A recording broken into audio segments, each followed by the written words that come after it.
Have you ever wondered what games you should keep or you should lose? Find out here at Purge Reviews. Western Legends is a fantastic game. Now, you would think when I first heard about this game, the Old West, the sandbox, do what you want, very thematic, you would think this would be really in my wheelhouse.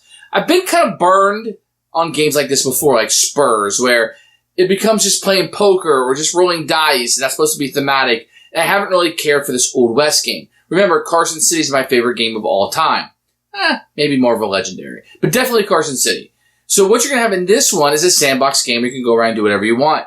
While I like the idea of that, they haven't always been successful for me once they're on the table. I actually had a chance to play a prototype version of this on Dice Tower Cruise, and I passed it up. I'd already kickstarted it. I didn't want to hate it before I got it, and that's kind of like how excited I was for it, that I didn't want to play it. I wanted to wait till I got my finalized copy and play it.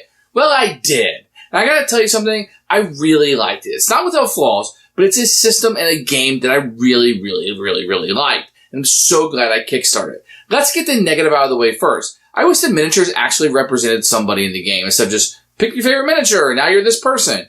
I wish it was more. That's about my negatives. In this game, I love how the cards really represent different things. They're actual poker cards and you can play poker. And they're fighting cards and you can fight. But you don't have to have a new currency. So the card doesn't have like 4 different things on it. You know, it's ace high, king, and that's going to represent the fighting and the poker playing, right? And it's going to be other things in the game too, which I really like.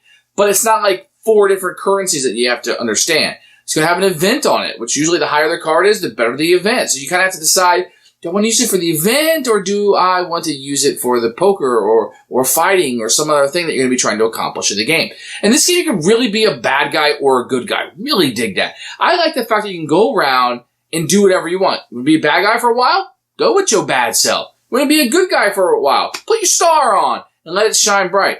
So the game allows you to adapt even during the game, which reminds me a little bit of Merchants and Marauders, where you could be a pirate or a merchant or go back and forth. You decide what you want to do and what's most beneficial to you at the time. Really, really enjoy that. Now, the game does reward you a lot for being a bad guy, and I feel like the other people kind of have to pounce on you at the time in order to knock you back down. Otherwise, the bad guys can kind of run on with the game. But that is the self-balancing in the game. The other players need to be aware of that and come over and try to arrest you, etc. This is a very fun game, guys. You can literally this is one of the few games, most games I play, I'm okay losing, but I want to try to win. With this game, sometimes I'm on a narrative and I'm doing something. It's really hard to kind of tell sometimes who's in the lead based on what you have, because some of the scoring is hidden, right?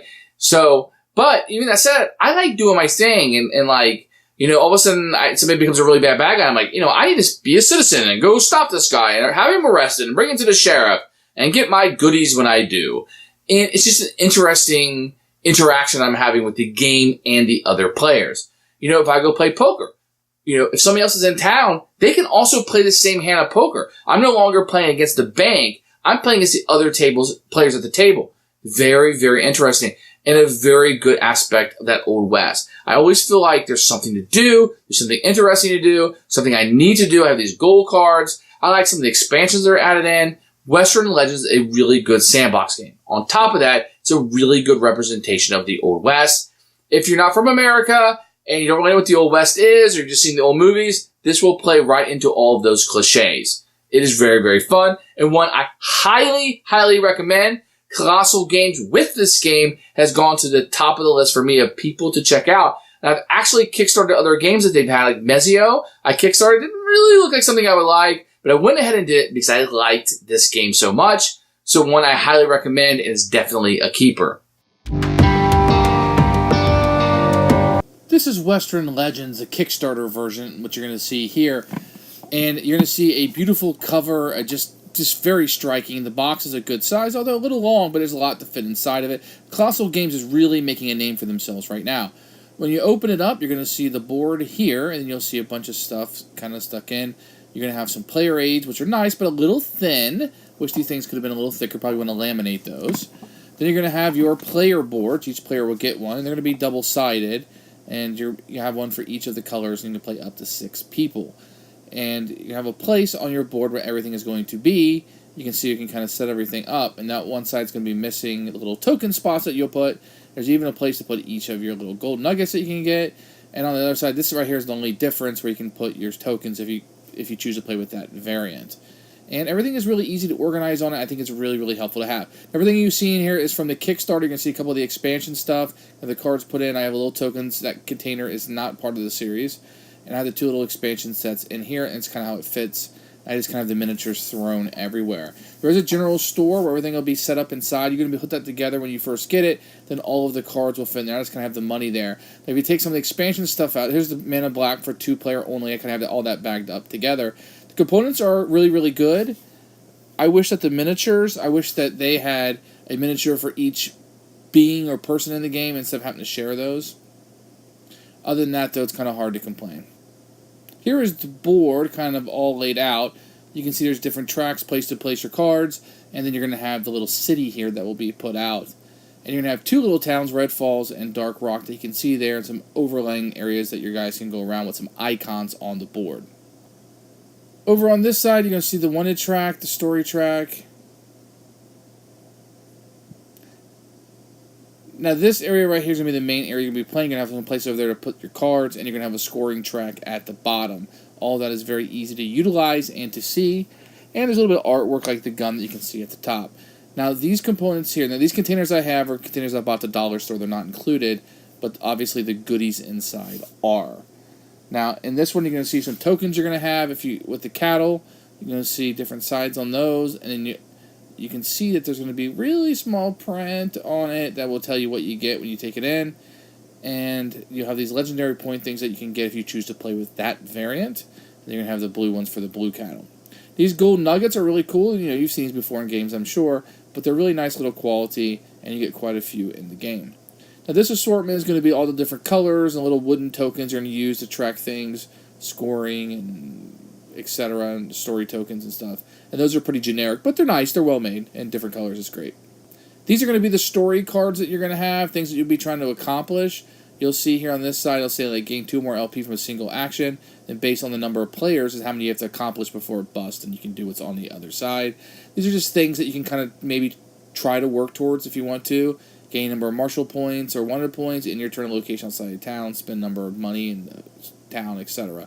So things you want to do. Now on the other side, when they burst, you'll be able to read a little story fluff, something that will happen good or bad to you based on what you did, and then you'll spawn more bandits on the board if they've been taken off and the spaces are empty, and you get a ton of these. I don't want to spoil too much, but they all do different little things, and you never know what's going to happen, but normally, of course, if you're accomplishing this, then something good would happen to you.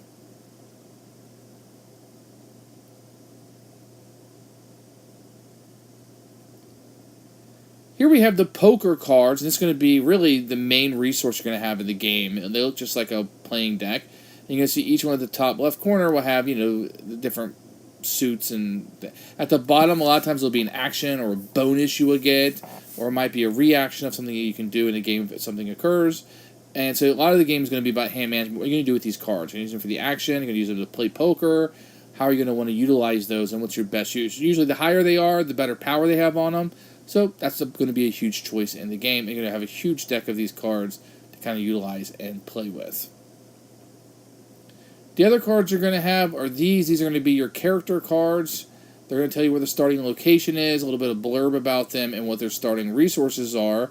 And then they'll have a power.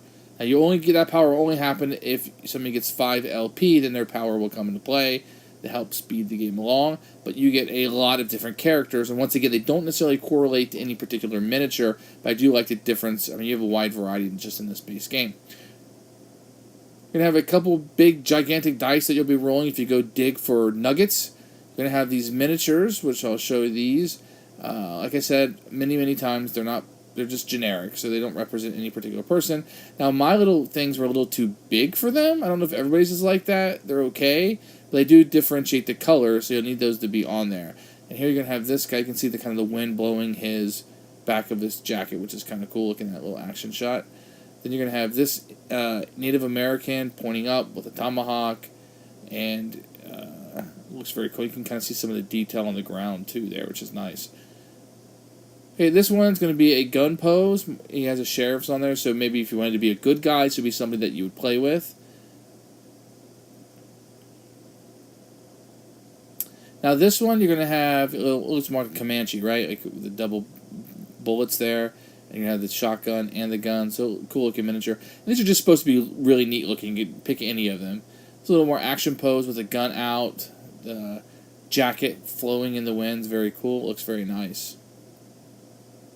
This one is the gun is up, it's ready to shoot. It's looking pretty good. And here's another Native American. He's in an action shot with that tomahawk and he has a gun with him. Very, very cool looking depending on what character you want to be or use him as a bandit. And here you have a female character with a 2-gun salute. You can see the guns are bent just a tad there, right?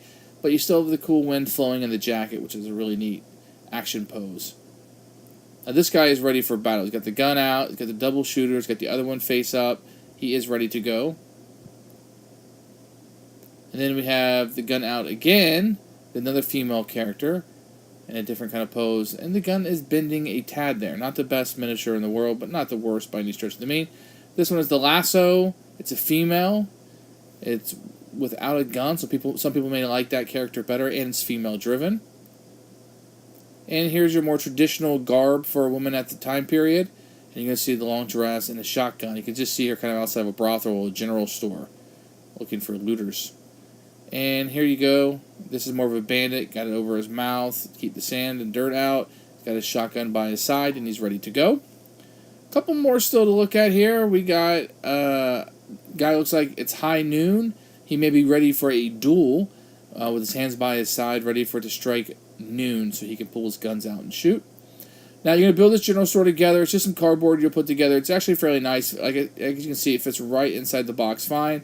And it holds all the little different cards you have. Now the money cards are these plastic cards. They work out really good. You have a bunch of 10s and 20s. And then you're going to have, there's the 20s that you'll have. And you'll have a poker deck of cards that will be utilized for bandits and sheriffs and the people that you'll be drawing from to fight those. Now here's the gold cards if you want to play with the variant. I'm not going to spoil these too much, but everybody's going to have a set of 4 and you'll choose 3 at the beginning of the game. Just a couple of these discard 1 poker card after you rustle or wrangle. You'll be able to get a point there. You'll draw one of the tokens and decide if how many points that's going to be worth. I don't want to spoil those too much. So these are things that you can buy when you're in a general store with the basic game. A shotgun. After you win a fight, you draw a card. It costs $30 to purchase it and $30 to update it or upgrade it. It's going to give you a victory point if you do so and gives you a little different power. So you're going to have a few sets of those that you can get. Very nice. I like the setup of it quite a bit. And everything fits back in the box together, which is really, really nice. Which makes the box a little bit bigger than maybe it had to be just to fit that in. But the components are really, really good, especially for this type of sandbox game. Very happy with it. A few minor nibbles, but nothing out of the ordinary here that I have to say it's fairly good to look at. So here's the rule book for Western Legends. You can see it's got a full color on the front. You can have components inside with the pictures, which are awesome. Thank you so much. A picture of setup with numbers that correspond to what they should be, which is fantastic. Great job. Wonderful so far. Then you're going to have an explanation of some of the characters, how to play the game, and then the phases of the game with an overview of it, which is fantastic before getting into the minutia of each of the little actions that you're going to have, which is fantastic. Love, love, love how it goes. It's fairly good as a resource. This fighting is kind of set in there. It's pretty good. And then it tells you all the locations that you're going to have and how to play poker and what each of the little icons do, which is nice. At the end of your turn phase, how that will go with a nice picture of it. And then it goes in like, this is what the story cards are. Here's what they do. The marshal points. This is how this works. It's a little more detailed explanation of how everything works. Now, the marshal points and wonder points are here, and the bandits and how to fight them. The item cards are going to have pictures and arrows and how they're all kind of worked out. So we're getting into more deep minutia of how the game works, the end of game scoring and how that's going to work. And then you're going to have some variants you're going to play with. The 2-player variant, the Man in Black. You're going to have the variant of the gold cards. So here's the Men in Black cards that you can utilize. You're going to have the gold cards, which we spoke about briefly. That will give you just kind of a direction that you want to go in. You can accomplish another way to score victory points at the end of the game. And a few clarifications and tips and strategies just to kind of help you out of the gate And then a nice overview here that's pretty good, although you have a really good player aid, so I don't know that you'll be utilizing the back of the book too much, especially once you get the game going. Here's the player aid. It has a lot of good information on it. There's a few things that are left out, but here's the action phase. This is how it works. These are what the location actions do, and all this is pulled straight from the book. And then you're going to have the NPCs, kind of how they work, and then the poker hand, which a lot of people I play with didn't know how to play poker, so this was really helpful for them. The player aid is a must, and they did such a fantastic job on it. A couple things they left off, but the font was getting pretty small. Here's the player aid that each player will have. You're going to start out with a character that you'll choose. You'll have the starting location where the miniature will go, and all of the starting goodies that it'll have when the game starts. So they'll tell you where you put the miniature out, and you'll put them right out. And then this is what you'll get. So you'll get $10, a poker card, an upgraded revolver, and a Marshall point, but don't get any rewards. So it kind of just tells you, and you gather everybody will gather their own individual stuff for their character, and that's kind of how you'll start that out. At the beginning of each round, you can choose to take $20, 2 poker cards, or $10 and a poker card. So you're going to start each turn with this very important decision based on what you want to do and what you want to have. Keep in mind you have a hand limit, so you could take the 2 poker cards if you wanted to, or the $20, or the $10 and the poker card. In this case, I'm going to take the 2 poker cards and add them a hand, because poker cards are very, very important. So now I would start the game out with 3 poker cards as I'm starting my turn. I'm going to go through each of the actions with you that you can do in a game. If you want to move, then you would just simply move up to 2 spaces away, and there's lines on the board. Now, you can get horses that will allow you, in this case, move 4 if you had the Mustang, or if you had Buckshot, you can move 5, and then you'll get those to upgrade the general store to be able to move more spaces. But normally, just move 2 spaces, and that's an action. Second thing I do is take a location action, which are these icons that you see on the board, and each one may do something different. If you're in a location with a bandit or another player, you can choose to fight them, and that's an action that you can take. Some of the cards will also have an action listed on them, and you can take that action by spending one of your possible actions. In this case, I can spend an action and move to any town space. Now, on my turn, I can take up to 3 actions, and I can do the same action more than once if I so choose. I can fight somebody. I can move 2 spaces. I can use a card. I can use a location action. Let's talk about the first location. This is mining. The easy thing to do with mining is that when you take a mining action, you're at a location with this icon, you simply roll 2 dice and do what it says. In this case, I would have 2 gold nuggets that I would receive, and I can hold up to 4 at a time. Now here are the 2 nuggets that I rolled on the original dice, keeping in mind you can have a maximum of 4. So what can I do with these gold nuggets? Well, you can go to the bank, and for each gold nugget I turn in, I get 1 legendary point, which is victory points, and I get $20. So obviously the more I can carry over there, the more beneficial it is going to be for me each trip. Also, I'm at the bank. If I wanted to, I could try to rob it, and to do that, I would have to fight the guard, which I'll go ahead and introduce fighting to you now. Now this deck of cards here will be shuffled up, and the guard will draw 3 cards from the top of it. The guard, or the player playing as the guard, will choose 1 card that they will play. Now, the cards will have powers on them, and you can see the playing card, ace, king, queen, etc. The higher the card, the more beneficial they are going to be to the opponent, the person robbing. So a lower card could hurt them, but you have a better chance of beating the guard. So let's say the person playing as the guard wants to play the 10, then I would be able to choose 1 card from my hand, keeping in mind I don't know what they're playing, and he doesn't know what I'm going to play.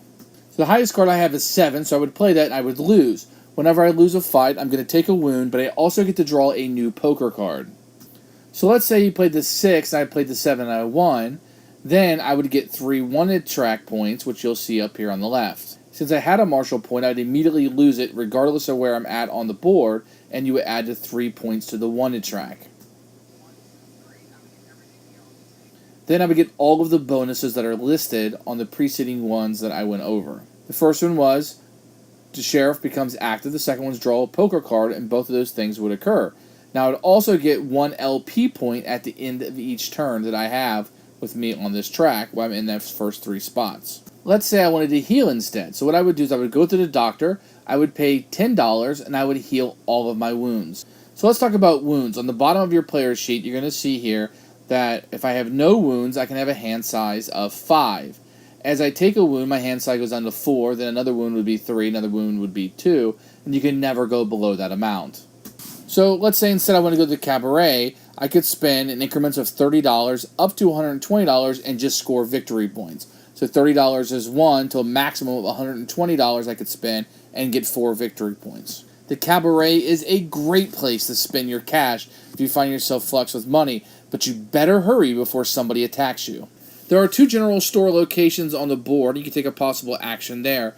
When you do, you get to shop at the store, and you can spend as much as you want and buy as many of these goodies as you can afford.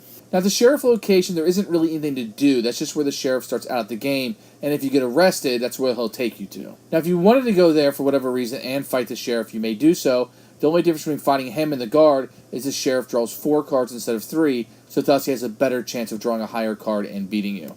Another action you can do is go to one of the cattle locations. There's 2 of them on the board. You can go there and rustle and wrangle some cattle and be able to take a cattle token and put it on your board. Keeping in mind you can only carry 1 at a time. Now you will be able to look at it and see what is available on the other side of the token at any time. There's 1 or 2 things you can do. If you're a good guy, you can take it all the way down here to the rails and turn it in to get the victory points and the power that's listed on it. I would turn my cattle token in, does not require an action to do so, and then I would get whatever goodie is on the back of it.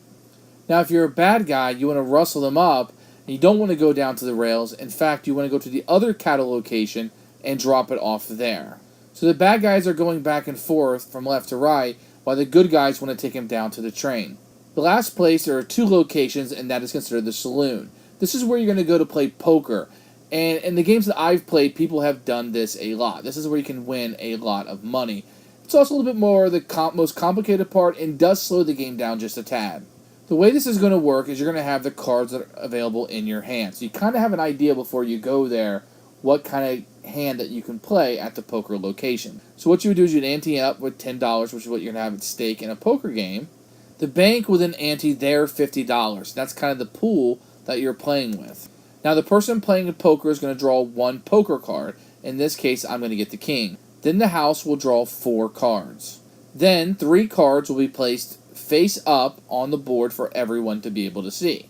The player and the person playing for the bank will be able to choose 2 cards that they'll be able to play, adding it to the 3 that are face up, trying to get the best poker hand that they can receive to get the best goodies and win the cash. So those are all of the location actions on the game that you can take if you're in that location and spend an action to do so. So let's move over here and talk about the wanted track and the marshal track. These are 2 tracks that are going on. The wanted track is going to represent the bad guys, if you will, or bad actions that have been taken. And the marshal track is going to represent good actions that have been taken and represent currently the good guys in the game. During a game, you can go from the marshal track to the wanted track and back or vice versa. Now the marshal track, as you move up on, it's going to give you bonuses. So $20 if you move up, 2 LP if you move there, and then you move up to 30 and so on. And if you go over here at the end of the game, whatever track you're on, you're going to get 1 LP, 2, or 3 at the end of the game. Now, arguably, the more powerful one is going to be the wanted track. It's going to work exactly the same with a few differences. But what's really powerful up here is that every round you're going to score these legendary points, 1, 2, or 3. So the higher up you get, the more likely people are going to be to attack you to try to knock you off your perch and arrest you. So, for example, when you get up to number 5, you're going to be scoring 2 legendary points per turn. Now, fights are each player is going to play a card from their hand.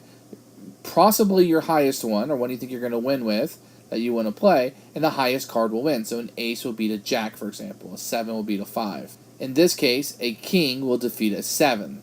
If you arrest somebody, they'll go back to the sheriff's office and be put in jail with the sheriff. And then they will lose all of their wanted points and come completely off the track, which will keep them from scoring that massive amount of points each turn. Now, let's say somebody wasn't a bad guy, you just wanted to fight them, you can do a duel with them, and if you win the fight, then you're going to get 2 legendary points. Then you can also rob them as a third possible fight or encounter with them, and it works exactly the same way. Highest card's going to win.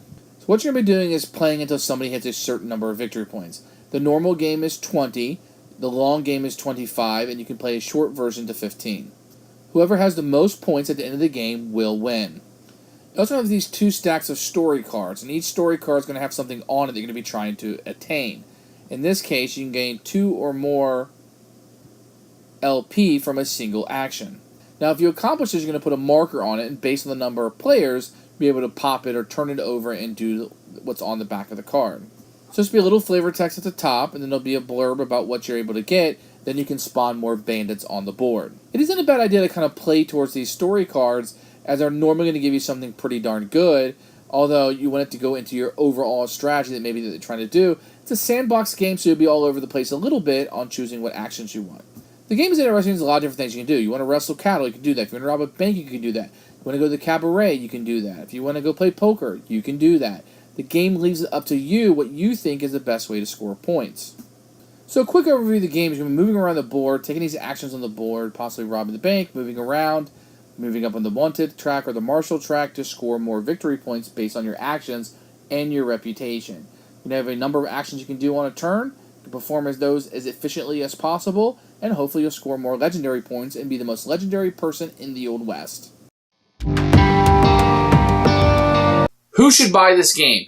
Anyone who likes the Old West, if you like sandbox games, if you like story-driven games without having to read a whole bunch of stuff, if you take Sherlock Holmes and the Portal games, detective game, take those out. This tells a story without having to read a bunch of cards. Now, there's flavor text, kind of like the Mansions of Madness or Arkham Horror would have flavor text that keeps you going, but you're not reading a bunch of words necessarily.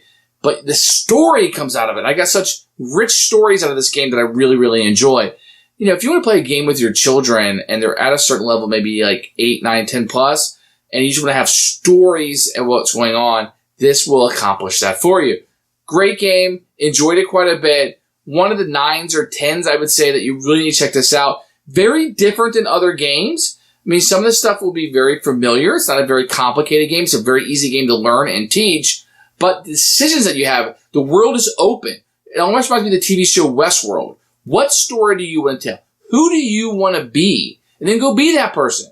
Go do that action. This game allows you to do that. And it's fascinating to me. Absolute keeper, and one I highly recommend for you. Thanks for watching the video. I really appreciate you tuning in. If you liked it, please like it and hit that little subscribe button. That really helps out the channel. Lets us know that you're getting the videos that you want. If you agreed or disagree with what I said, feel free to comment below. I'd love to hear what you have to say, and I promise that I will comment back. Thanks for watching, and everybody else, keep playing.